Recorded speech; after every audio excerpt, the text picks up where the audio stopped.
ఇంటా బయట ఒత్తిళ్లతో నలిగిపోతున్నటువంటి నెతన్యాహు తాజాగా హమాస్ తీవ్రవాదులకి తుది హెచ్చరిక జారీ చేశారు.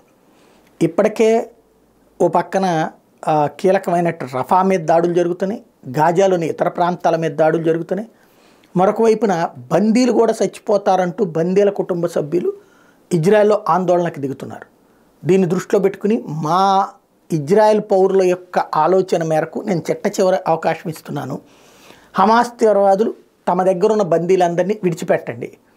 విడిచిపెట్టకపోతే జరగబోయేటటువంటి యుద్ధం భవిష్యత్తులో మీకు భవిష్యత్తు లేదన్న సంకేతం ఇస్తాను.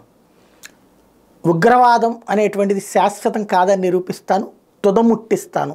చిట్ట చివరి తీవ్రవాది చచ్చే వరకు కూడా వదిలిపెట్టాం. లేదా ఇప్పుడు మా బందీలను విడిచిపెడితే మా యుద్ధం ఇక్కడతో ఆగుతుంది, తేల్చుకోవాల్సింది ఇక హమాసే అన్నటువంటి విషయాన్ని తేల్చి చెప్తున్నారు నెతన్యాహు.